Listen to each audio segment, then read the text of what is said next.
Hi, this is Lisa, an occupational therapist specialized in Padawan therapy, and today I'm bringing a video about behavior management. As an occupational therapist, I work with children with special needs, from all the ages and with different difficulties, and behavior is one of them.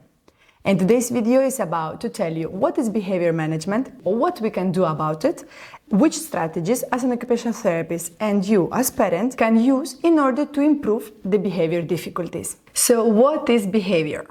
Behavior is how someone acts. It is what a person does to make things happen, to make things change, or keep them just the same.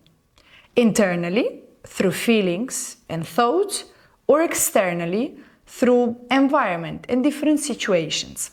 Observing behavior, it's easy. You just look and you see. But understanding why, what is going on, why the person is acting the way how she or she is acting, this is the complicated part. As I said before, we work with children with special needs. So if you're a parent or an occupational therapist watching this video and you work with children with autism or sensory processing disorder or dyspraxia or any other difficulty, sometimes behavior interferes in your therapy sessions or in your daily activities. For example, I will be having a lot of parents who will be calling because of the childcare or school, the kid is biting or pushing or behaving in a different way than others. And between the occupational therapist and the behavior therapist, we'll try to figure out if it's a sensory difficulty or it's a behavior difficulty. You will see, in my experience, many times it happens that these two goes very much together. So sensory and behavior, it's very linked. When we are talking about children with special needs, sensory issues are there.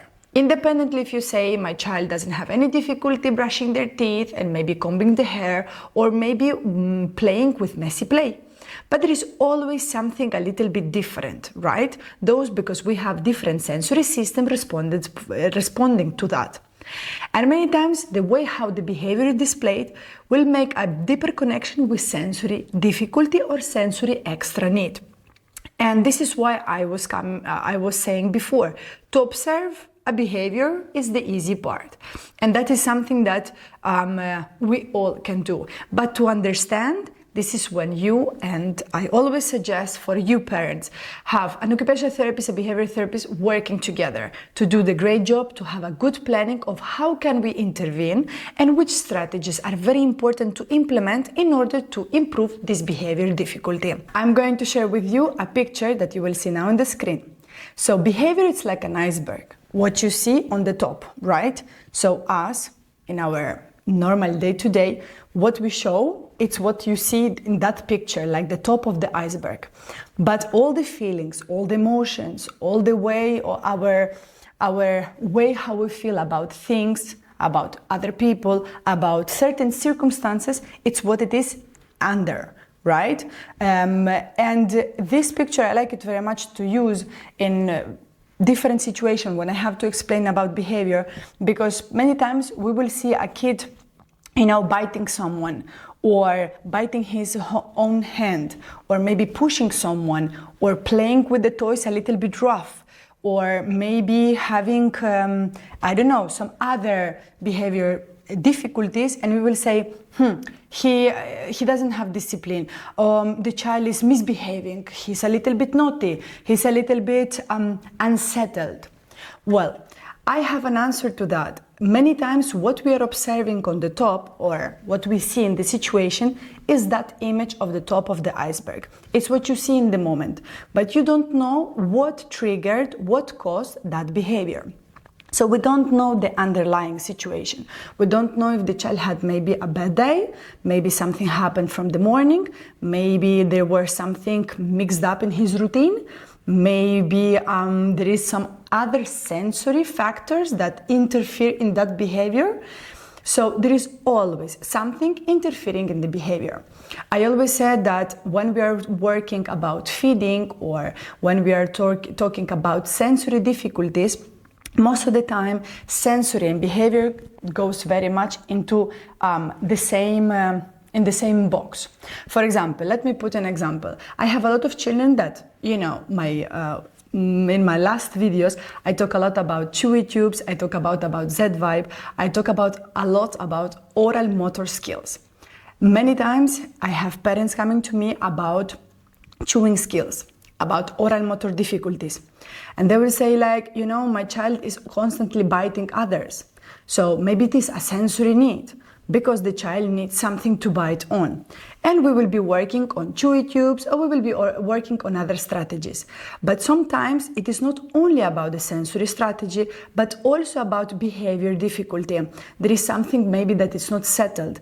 And I often see behavior and sensory really working like good two siblings. They are always together. So we have to be very, very careful with our observations and be very careful if we are observing behavior difficulty or it's a sensory difficulty.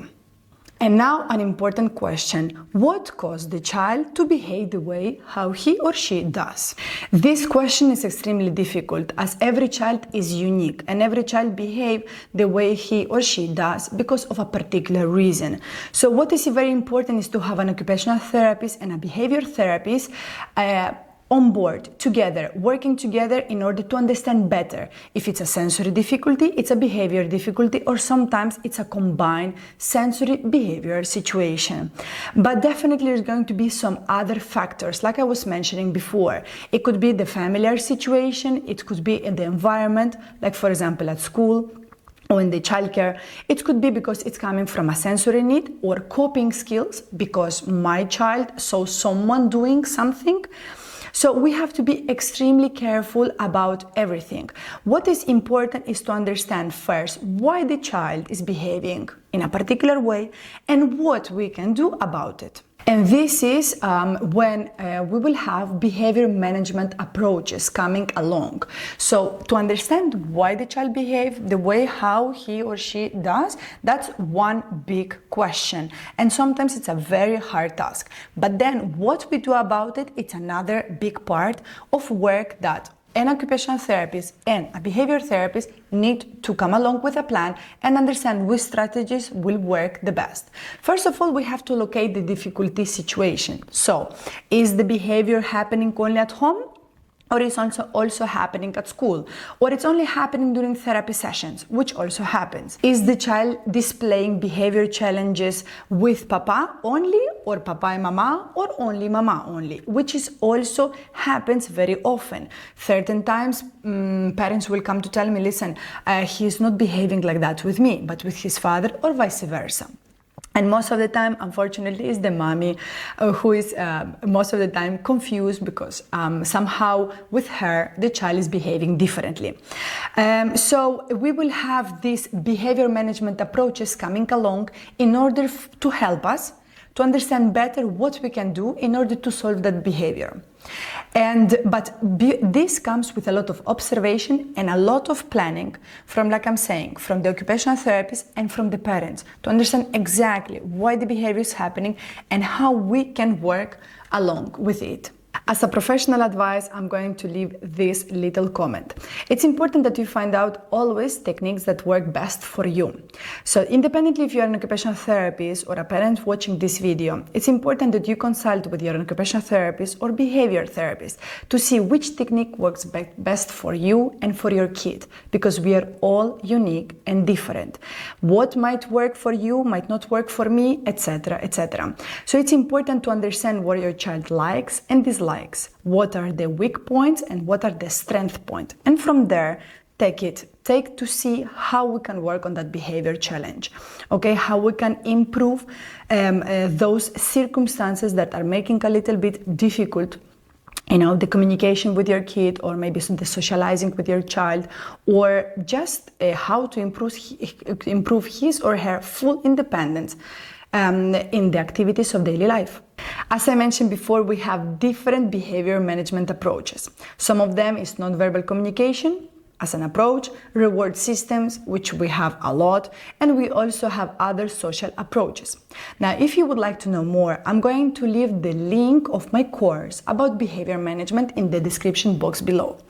I'm inviting you to join in case if you would like to know more about behavior, how we can work with it, what we can do about it, what are the reward system and how we can implement them during therapy, at school, childcare, whatever your child is displaying the behavior difficulty.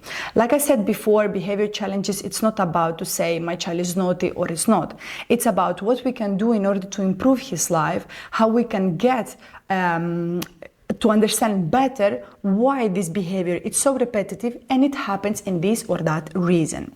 So I am very thankful for joining this video and I hope that you will enjoy the course. If you have any question, please don't hesitate to leave a comment or write me directly. Your support means a lot to me, so don't forget to subscribe to the channel and I will be seeing you in the next video.